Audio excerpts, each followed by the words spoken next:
I informed my wife, Emily, that my seminar ended a day earlier than planned, but I couldn't change my flight, so I'd be back on Tuesday night. She was supposed to pick me up at the airport around 7. She expressed some frustration about me being away for another night, but said she would be delighted to see me. After thinking about it for an hour, I realized I had been away from home a lot and should prioritize my wife, with whom I've lived for 17 years. I decided to go to the airport and make an effort to change something. I almost gave up, but then noticed there was a flight to an airport near our hometown. The airport I usually use is about an hour north of our place, but the other airport was almost 2 hours to the south, and I had never used it before. I checked and found there was a flight leaving for that airport in half an hour, so I went to the counter to purchase a ticket. I was surprised at how easy it was. An hour later, I was in the air, and 3 hours later I landed. I rented a car and expected to be home around midnight. Emily had to find a way to express her joy. At my early return, I mentally listed some assumptions and smiled to myself. I decided not to call her and wanted to make my return a complete surprise. It was just before midnight when I arrived home. The house was dark and Emily's car was gone. I found it peculiar as I brought my bag inside and unpacked, wondering where she could be at this hour, but deciding not to jump to conclusions. I called her cell phone and she answered on the third ring. I greeted her and pretended to check on her well-being.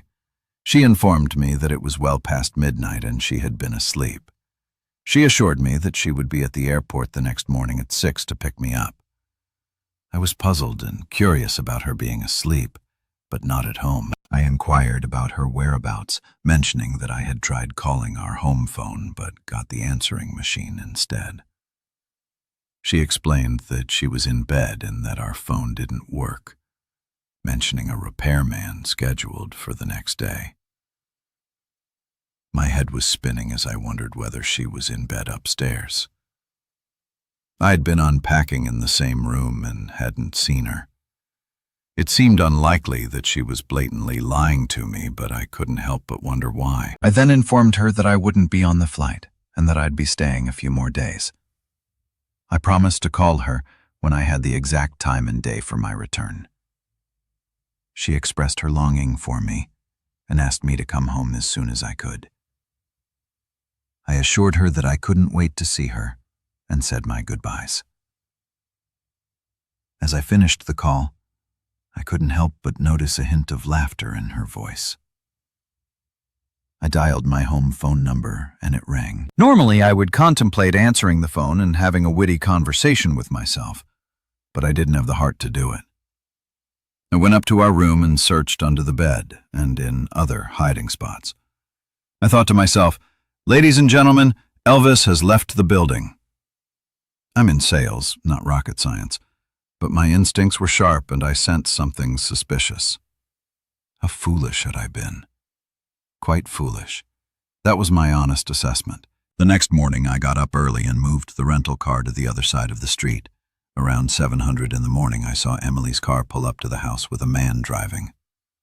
I hid in the junk closet in the foyer with the door slightly ajar. Emily unlocked the door and they entered. She informed him that she needed to change and get ready for work.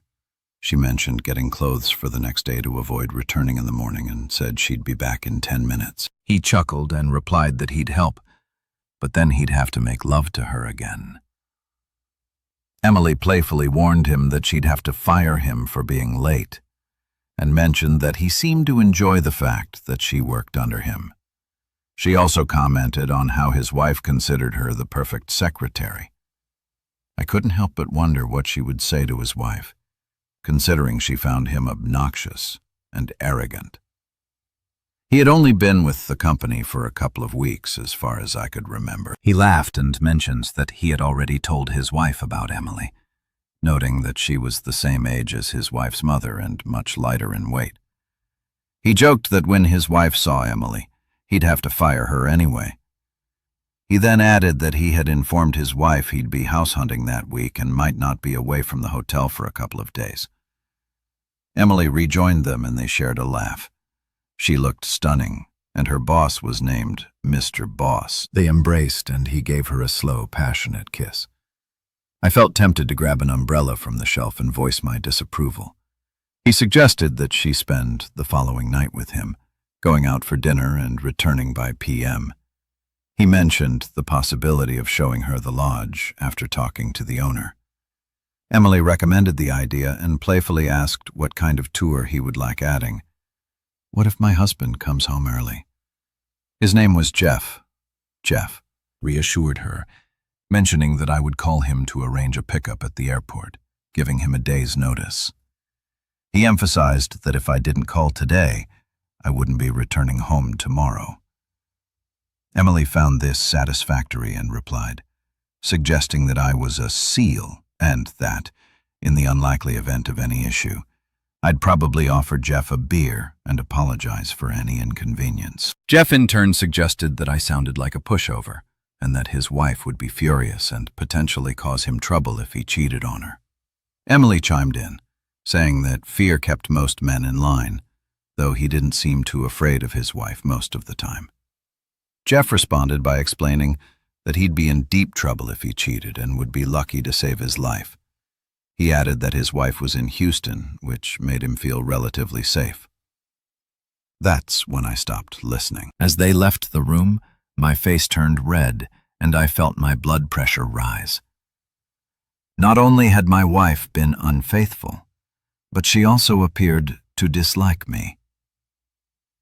I sat down to contemplate the situation, and a plan slowly began to take shape.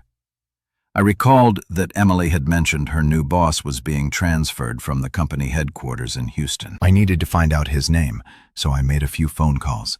A few discreet questions to the female receptionist at Emily's workplace quickly provided me with all the information I needed. His name was Jeffrey Ross, and he had a wife and 2 teenage children. She would stay in Texas until the kids finished their school year, and then they would join Jeffrey in Springfield. He would search for a house every night after work. I searched for the last name, Ross, in Houston on the internet directory and found 3 Jeff Rosses in Houston. With my first call, I hit the jackpot. I inquired if she was Mrs. Jeffrey Ross, and she affirmed, asking how she could assist me. I asked if her husband worked for the Halifax company, and she confirmed that he did. I fabricated my identity, claiming to be Don Watson from Halifax, and mentioned planning a small party for her husband, Jeff, and her. I explained that they would receive round-trip tickets to Springfield as a surprise for Jeff. She responded positively and inquired about the date of the event. I refrained from giving a direct answer and instead conveyed that the event would take place the following night. I provided flight details and explained that the company would reimburse Jeff for the expenses. I emphasized the need for secrecy, and she promised not to divulge the information to anyone. Next, I started calling Emily's friends and family to invite them to her surprise party. I informed them that Emily had received a promotion from her boss which warranted celebration. Everyone was pleased with the explanation and the need to keep it a secret from Emily. I asked them to arrive at our house by 5 p.m. to ensure Emily's presence. To ensure a smooth party, I contacted a local restaurant and ordered food and drinks, specifying that it should be set up on the veranda next to the living room by our pool. This was a special touch, as Emily had always wanted a party on that veranda. I left instructions for the caterers and explained that the house might be empty when they arrived, but they could set everything up on the outdoor veranda by going around the house the next day. I arrived at the airport half an hour early, as passengers were heading to the baggage area. I approached a couple of unaccompanied women and inquired if they were Mrs. Ross. While talking to one of the women, I heard someone addressing me. She introduced herself as Mrs. Ross and asked if I was there to pick her up. I was almost speechless when I saw her. She looked like a movie star. I introduced myself as Ron and explained that my wife worked for her husband. I decided to think on my feet as she seemed a bit suspicious. I humorously mentioned that I was often told I had married an older and larger woman, but reassured her that it was just because my wife had more experience and there was more to love. She pondered this for a moment and then smiled, and I felt relieved. We collected her luggage and headed to the parking lot. When we arrived at my house, I explained to Mrs. Ross that it was an outdoor party in honor of her husband, and also a celebration for my wife's birthday. As the guests began to arrive, the caterer completed the setup, and I was genuinely impressed. It looked like a top-notch party, and I hadn't realized it could be organized so seamlessly by everyone I had invited was in place. I asked them to park behind the church a half-block away so our driveway would be clear. I explained to everyone that I would hide in the living room, and when the guests of honor pulled up to the house, I would turn off the patio lights. This would be a signal for them to be very quiet. We had slide glass doors leading to the veranda, and there were vertical blinds that could be adjusted using cords. One cord opened the blinds horizontally, while another separated them. We also had heavy curtains that we used during cold weather. These curtains were large enough for me to hide behind as I reach for the cords of the vertical blinds and the light switch on the veranda. A few minutes before 8, I noticed Emily's car pulling up in front of the house. I turned off the lights on the deck and concealed myself behind the curtains to create a quiet ambiance. The door opened and I could hear Emily and Jeff laughing. I thought to myself that it was reassuring to know they were enjoying themselves. Jeff, in a light-hearted manner, expressed his eagerness for some private time, mentioning that they rarely had a moment alone. He helped Emily remove her dress, revealing that she was wearing only a thong. They both seemed to be in high spirits. As Emily playfully took off her thong, she commented on Jeff's constant playfulness, and he pushed her onto my chair, and their liaison began carefully. I turned on the light. Emily was taken aback and demanded an explanation for my presence, her question appearing somewhat simplistic to me, given the circumstances. I calmly reminded her that this was my house, emphasizing that my name was on the deed. She expressed surprise at my early return, and I casually acknowledged it. Jeff muttered something about needing to leave and having matters to attend to. I offered him a drink, which seemed to surprise both him and Emily. I could tell Jeff was contemplating Emily's earlier assumption that I would offer him a beer if I caught them together. I couldn't help but smile as I observed his thought process before Jeff could respond. His wife abruptly entered the room from the veranda, clutching a large purse and waving it about vigorously. His surprise left him virtually defenseless, and he ended up about 5 feet away from his previous position. Subsequently, Emily's mother and sister joined the scene. After the recent performance, Emily was too shocked to respond, and when I turned on the porch light, she realized that 20 other people were looking at her. I went outside, grabbed some potato salad and wings, and fetched a can of beer from the fridge. I returned to my seat and observed Jeff's struggle to sit down, as well as Emily's attempts to regain her composure. The entire situation was undoubtedly frustrating, and I couldn't help but think that I wasn't the one responsible for this mess. I returned to my seat and observed Jeff's struggle to sit down, as well as Emily's attempts to regain her composure. The entire situation was undoubtedly frustrating, and I couldn't help but think that I wasn't the one responsible for this mess. Emily and Jeff had placed themselves and their loved ones in this uncomfortable situation. Ultimately, it was better for everyone to know the truth and move forward. As time passed, the situation settled down. Emily's cousin took Mrs. Ross to the motel, while another cousin assisted Jeff to the car and provided him with a ride to the motel. Emily's mother asked if Emily wanted to go with them, but Emily declined. Her mother expressed understanding of my likely upset and acknowledged that Emily deserved a good scolding, but believed she was already suffering enough.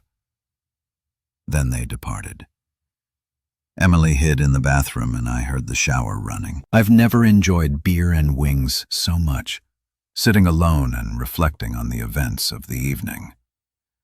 I thought to myself that once or twice in life, everything aligns perfectly, and the plan actually works. After finishing my salad and wings, I began cleaning up. Cleaning up after this crowd took quite a bit of time. I had to store the leftovers in the fridge and freezer. It was past midnight when I sat down at the table with the last beer of the evening, finally able to relax. Emily entered the room and took a seat across from me. I asked her if she was happy and if that's what she wanted. I wondered why people started forming such opinions. I questioned whether I had done anything to give them that impression and even suggested it might have been her doing. She responded by mentioning the incident when I got caught with my boss. She wondered if anyone would think that's what promiscuous women do. Emily expressed her frustration at me for not coming to her if we had any problems. Instead of inviting the whole neighborhood over, I grinned and asked her if we had a problem. She continued explaining that she never meant to be rude with me and that she never thought I would find out about my boss. She accused me of intentionally hurting her. I pointed out that hosting a surprise party for my beloved wife at our house couldn't be worse than being unfaithful outside of our marriage. I suggested that not many people would agree with her perspective. Finally, she said what I'd been waiting to hear for so long. Emily reasoned that if I had been around more, none of this would have happened. She claimed that I hadn't paid enough attention to her, making her vulnerable to Jeff's advances. I couldn't help but laugh heartily. She was trying to blame me and make me apologize for her own actions. She appeared so foolish to me as I closed the bedroom door behind me and locked it.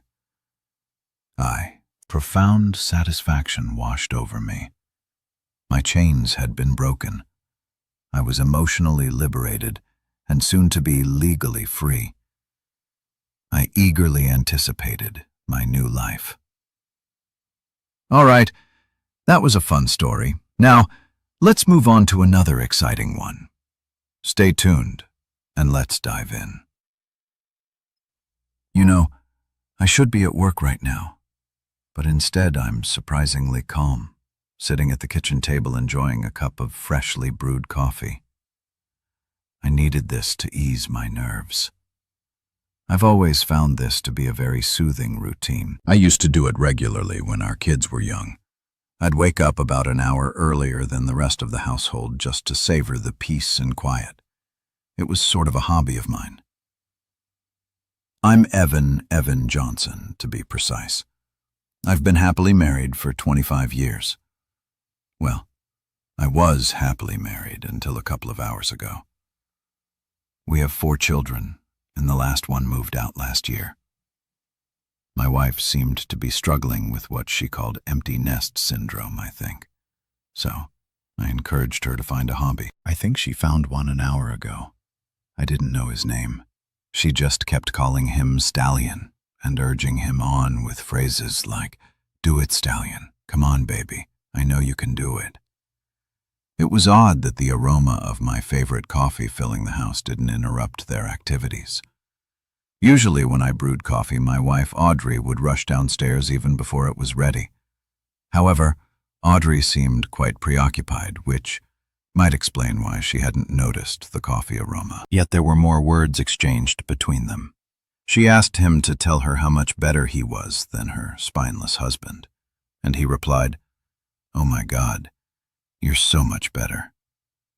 I considered engaging the safety on my weapon, deciding it was a cautious move, just in case, after all, her boyfriend was a cop.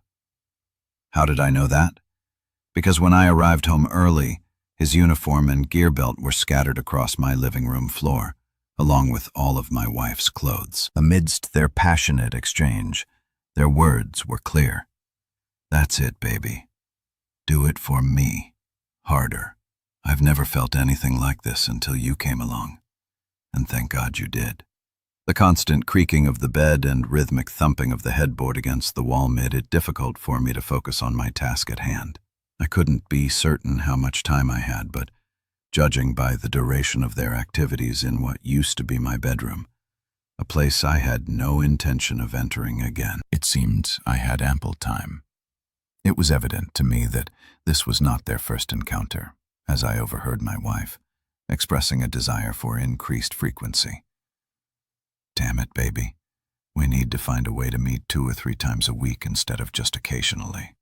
This sentiment came from my beloved wife, or at least I believe that's what she said. How did I end up in the middle of this nightmare? It was really foolish. I went to work and forgot my briefcase. No, I actually left it in the garage because I placed it there to rescue the cat from under the hood of my car and forgot about the briefcase. Tabby was our second cat. One cold winter morning many years ago, I forgot to tap on the hood before starting the car, and that was the end of Clarence, our first cat.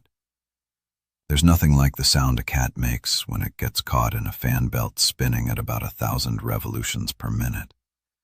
Not to mention all that fur flying around. Clarence wasn't clever enough, and apparently neither was I. You're never going to let that weakling you call your husband touch you again. No, he'll never touch me again. I swear my briefcase wasn't that important, so I was just going to leave it behind. But I had to visit a client who drove me straight to my house tack anyway. I turned onto my street and immediately saw a black and white police car parked out front.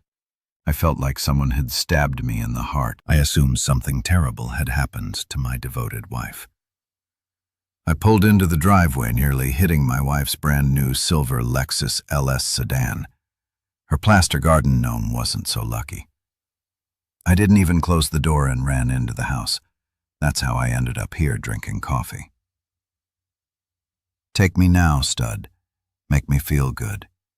God, I've never felt anything so good. It was very unpleasant, and instead of coffee, I really wanted whiskey. But I figured I'd still need a clear head. I had to admit that their passionate screams were very disturbing, and seeing it was even worse. But I had to see it, if only to get the necessary video and audio. Honestly, seeing them tumbling around in my bed wasn't the most disturbing part. The most unpleasant part was the verbal humiliation my wife heaped upon me. God, you're so much better than Evan. Give it to me, baby. All of it. Apparently, this really spurred her lover on, because the whole house started shaking along with the bed, and his swearing and grunting went up a few decibels. Let me tell you, it is a shock when your wife sleeps with her lover in your marital bed. And yes, they did it on my side. My wife was breathlessly riding him a cowboy style and telling her lover how much it turned her on.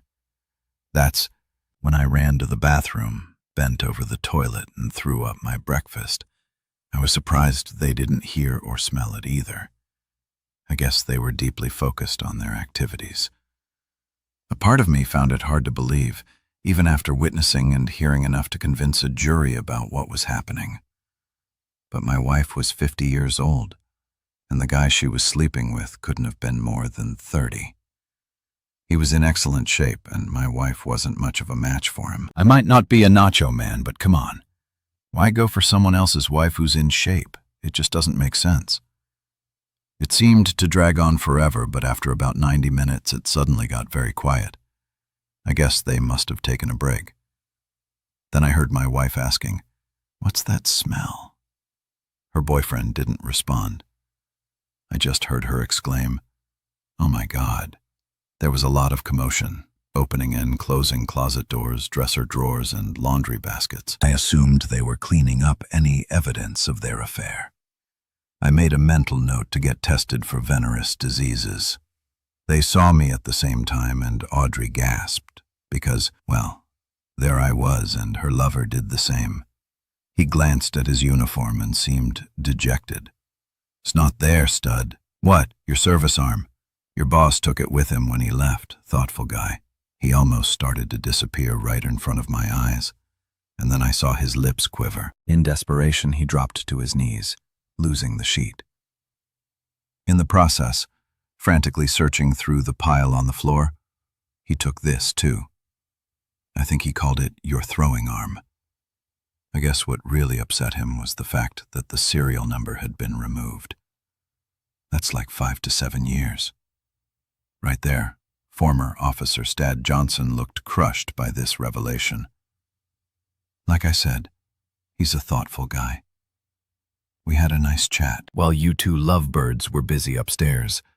Audrey quickly glanced out the window toward the street. Yes, he took the patrol car as well. Your boss mentioned you were providing security at the construction site. He was going to take your uniform too, but he figured you might need it when you leave here. But where was I? You could call your wife for a ride home, but probably not. She was too upset about that video. I emailed it to her. It was hard to understand what she was saying, but it had something to do with her father, who was the chief of police. How could you do that to your kids? She told me about them. You seem to have a nice family, despite the situation. I was kind of enjoying myself at this point. It was like having a fish on a line and I was just reeling it in. I'd asked my wife to drive you, but her car's been impounded. What, Audrey's? She let out a high-pitched squeal. The police impounded your car, Audrey, because there were a couple of ounces of unaccounted-for marijuana in the front seat. Sergeant Mark said they usually just write a ticket if they do anything at all, but he felt they owed me something for all the trouble the police department caused me. Don't worry. He said you can probably pick up the car in a few days after they've done all their forensics. Oh my God. At this point, she wasn't screaming. It was more like a sad moan, similar to a lonely hound howling at the moon. Well, officer, I think it's time for you to put on your uniform and leave. So he did. After he left, my wife finally regained her speech. Please, Evie, I love you. It didn't mean anything at all. It was just a fling or something like that. Oh man, I wish you'd told me that sooner. I was worried. You loved him and were going to divorce me. Now I feel bad I overreacted, didn't I? You know? I love you. Of course I love you, Evan. Why would you doubt that? Well, besides the whole infidelity thing, making love to your lover on my side of the bed and calling me a stupid idiot covered in crayon. There were a few other signs. Oh, honey, I never actually did that. It was just bedroom talk to get us in the mood. Wait, you said you overreacted. Evan, what did you do? She looked annoyed. Evan, what did you do up until now? She seemed to be in shock, but now she was clearly nervous and paying close attention. Well, I'm sorry, but just when I thought you didn't love me anymore, I sent the video to our kids. I just wanted them to see who their new daddy would be. You might have to wait a little while before you call them. They seemed upset for some reason. I thought they'd be happy for you. Well, that's what I did. Oh my God, you didn't! I just nodded. I forgot to mention one more thing, but you probably already know that your lover's wife works for the same company as you. I think she mentioned that she works as an executive assistant to the CEO. Don't worry. I told her not to fire you because you'll still need your job, even if you get transferred to Little Rock. When I talked to my attorney, she said that since you make more money than I do, you'll be paying me child support for a few years. She thinks it will be around $3,000 a month. I know most cheating husbands refuse to accept this, the macho type, but that won't be me. I plan to take some time off from work and go on a long fishing vacation to cope with my pain. Just like the song goes. Deep sea senorita fishing in the Gulf of Mexico. I'm not exactly sure why the lawyer requested a picture of you. She mentioned something about giving it to your father, but perhaps it was to have it on hand in case any office officers wanted to engage in bad things. Or maybe it was to see if anyone else was interested in dating you. Nonetheless, I provided her with a photo. I also shared a copy of the video with your mom and dad and all your colleagues. Why were you so harsh, Evan? Well, honey, I wasn't trying to be harsh. I just wanted everyone to know who your new partner is. Your friends on Facebook appeared to be happy for you. At this point, Audrey had almost shut down. She sat on the floor, wrapped in her sheets, crying, shaking her head and murmuring, "This can't be happening to me." All right, dear. It's time to get dressed and prepare your bag. Your parents should arrive soon to pick you up. Pick me up? Well, of course, you'll need a place to stay. The house will have to be sold as part of the divorce. I told her later, divorce. You seem to have some questions, dear. That surprises me. What did you expect would happen when I found out? Well, you didn't anticipate getting caught. Should we keep having this pointless conversation for a few minutes? It was quiet upstairs. She didn't utter a word, aside from the occasional we and SOB. Why is it that cheaters always cry when they get caught? It's a terrible thing. If getting caught is so unpleasant, then please don't cheat in the first place. About 10 minutes later, she came downstairs, dressed but without her suitcase. Evan, honey, we're really then. I heard the car of her parents pulling up in front of our house. Farewell, Audrey. As always, I held the door open for her, being a gentleman. All right, that was a fun story. Now let's move on to another exciting one. Stay tuned and let's dive in. That evening didn't go as expected. The house was eerily quiet and I couldn't find my wife Helen or our kids. Helen and I, Mike Lewis, have been married for 11 years. When I realized the silence, I noticed a note on the table. Mike, I'm sorry. I can't tell you this in person, but I'm too much of a coward to face you. I met someone else and fell in love. The kids are with me and safe. The divorce papers are in the envelope under this note. As you can see, I'm not asking for anything, Helen. Naturally, my day and my life took a nosedive within moments. I was pacing around the kitchen, swearing, going through the divorce papers, and finally slumping into a chair. Helen was leaving me the house and all our money, taking only clothes for herself and the kids along with their toys. The most infuriating part was the last demand. Helen wanted me to sign adoption papers for my kids, allowing her new partner to adopt them. It felt like a done deal. At least I now knew who she left me for, Henry Carslake. I decided to call my soon-to-be ex-wife. I greeted her with a curt, "Hey, Helen." She replied with a simple, "Hi, Mike." I proceeded to inquire about her situation. Asking what's happening, Helen explained that she had met someone else and fallen in love with him, as she had mentioned in her note. I responded skeptically, expressing my doubts. Yeah, of course you did. No one just leaves a marriage and sleeps with a guy. I just hope it wasn't in our bed. Helen requested that I refrain from swearing and act civilized. After taking a shower and changing my clothes, I went out to eat, since cooking wasn't appealing in my mood. The food was decent, so I decided to head to a bar and have a couple of drinks after the day I had endured. I felt like I was owed that much. The man Helen left me for was the owner of Carslake Construction Company. I had done some work for his company in the past, but that was about to change. My friend Paul spotted me at the bar and commented on my rare appearance, asking if I had managed to get away from my family for the evening. I replied that it was something like that, and explained that I had returned to an empty house with a packet of divorce papers.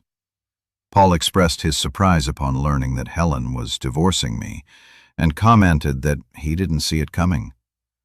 I echoed his sentiment, saying that I was equally taken aback by the turn of events. I mentioned that she had moved in with Henry Carslake, and Paul was astonished, asking if it was the same Henry of Carslake Construction.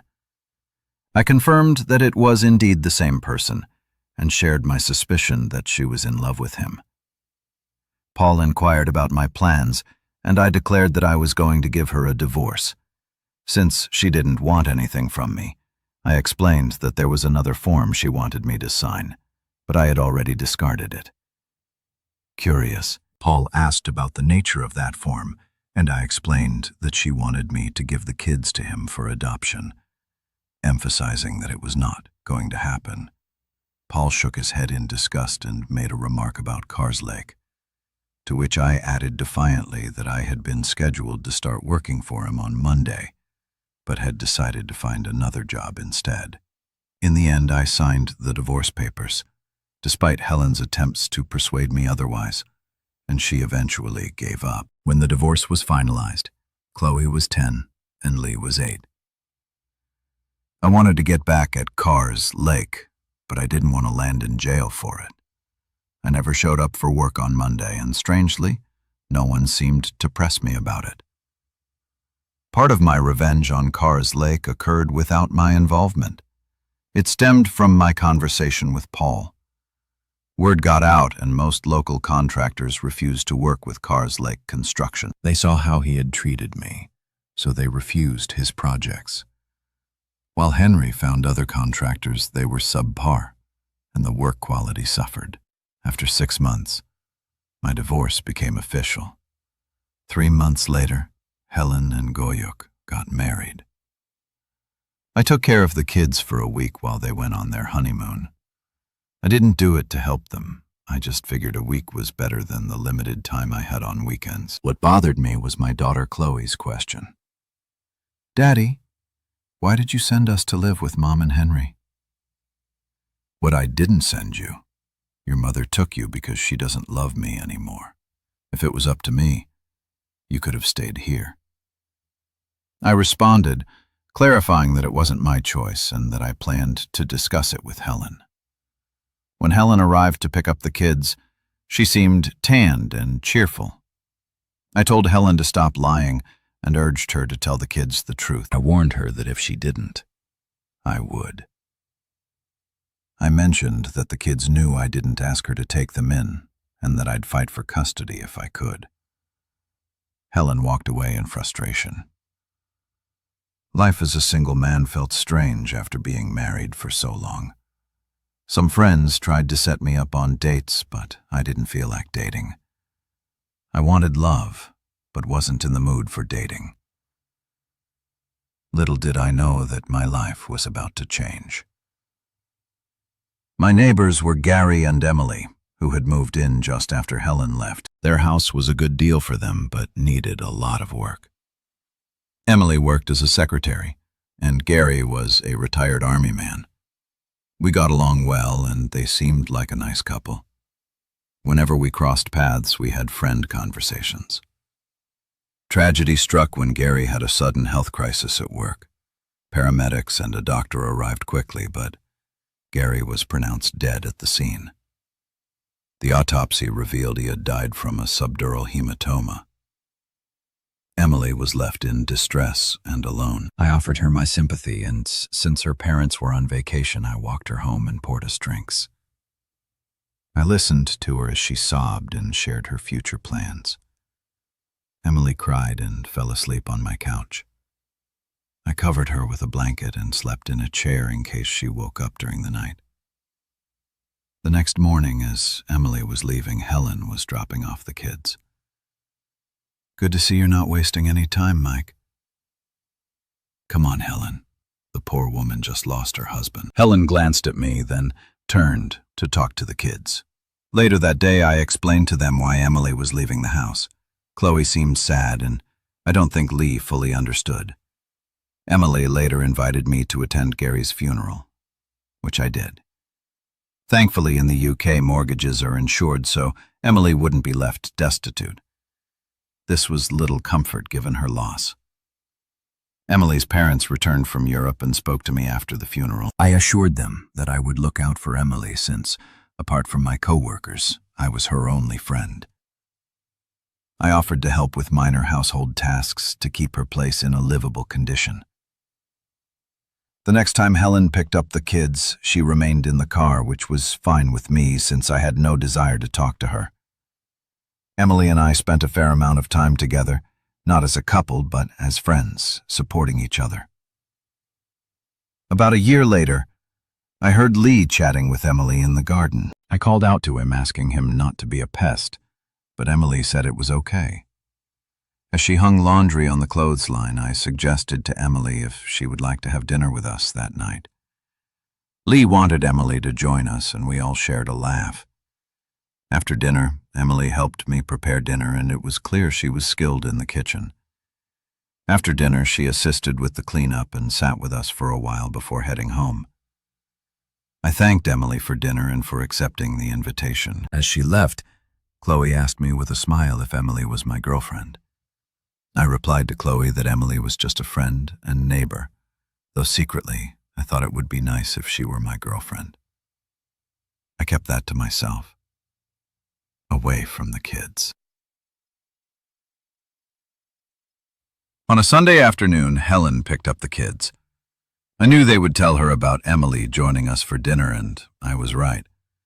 The next time Helen came to get the kids, she was particularly interested in Emily. I told that Emily was just a friend, and that what I did was none of her business. Helen mentioned that she didn't get everything she wanted. I retorted that she left me for a life of luxury with him, and that he could have his own kids if he wanted them. I expressed my strong opposition to him adopting our children, emphasizing how he had taken my wife and ruined our marriage. Helen pouted and walked home, but I smiled, knowing I had upset her. A year later, I hadn't seen Emily for a few weeks, partly because I was very busy. My friend Paul was rewiring a house for a young couple and asked me to make an offer on a complete plumbing rewire. My offer was accepted, and I had a busy few weeks getting everything finished. While working on the house with Paul, he kept me up to date with news about Karslake. He still had to use a lot of non-local professionals, since most of the local guys refused to work for him. With the work on the house completed, I finally had some time to relax. I decided to take Emily out to dinner. She agreed, and we set a time for Saturday night. When I walked in behind Emily, it took my breath away. She was a petite woman with a pixie-cut hairstyle. The dress she wore accentuated her slim figure, and for the first time, I started to feel attracted to her. Dinner went well, and we spent a lot of time discussing our lives. Later that evening, I walked Emily to her door, and she expressed her gratitude for a wonderful evening. I smiled in response, and before I could reply, she surprised me with a passionate kiss that left me breathless. Afterward, she suggested that we go out again to see where things might lead, and bid me good night, kissing me on the cheek. This time we did go out again, and this time it led to us spending the night together. Despite her small stature, Emily was incredibly passionate, and it was a thoroughly satisfying experience. As Emily and I spent more time together, she eventually sold her house and moved in with me. The kids were pleased with my dating life, and it was clear that they would inform Helen, who wasn't thrilled about it. She didn't want me, but Emily did. A year after our first intimate encounter, Emily and I got married. When the kids informed Helen, she simply snorted and turned away. Emily and I went on to have 2 children of our own, Gary and Robert. My older children were now old enough to visit on their own, which reduced my contact with Helen. Years pass, and one day Chloe announced her engagement. Her boyfriend Josh had proposed the night before. As her father, I offered to help with the wedding expenses. Chloe explained that they initially thought they wouldn't need financial assistance, but Henry had offered to cover the costs, with the condition that he would walk her down the aisle. Chloe refused, and Henry withdrew his financial support, leaving her upset. I was frustrated with Karslake for his actions, and Emily suggested using the money from the sale of her house to cover the expenses. I hesitated, considering it was her money, but she insisted and encouraged me to inform Chloe that we would cover the costs. Chloe was overjoyed when I shared the news, and we established a budget that accommodated everything they wanted for the wedding. While staying under budget the following day, Chloe informed me that Henry was furious and Helen was clearly unhappy. One afternoon, Lee showed up unannounced in our garden, wanting to leave home because he was tired of hearing his mother and Henry argue. Emily asked if they were still arguing about the wedding, but Lee revealed it was something else. He mentioned overhearing their intimate moments and suggested that Henry wasn't performing well in bed. We shared a laugh about the situation. and I couldn't help but feel a sense of satisfaction that Helen had left me for someone who couldn't fulfill his responsibilities when it mattered. Lee decided to stay the night at our house to avoid any conflicts at home. On Chloe and Josh's wedding day, Helen didn't seem pleased. Chloe told her that she and Henry would sit behind Emily and me during the ceremony. The church service went smoothly. I agreed to have Helen sit at the top table at the reception. Me, meanwhile, Henry sat with Emily, Robert, Gary, and Lee.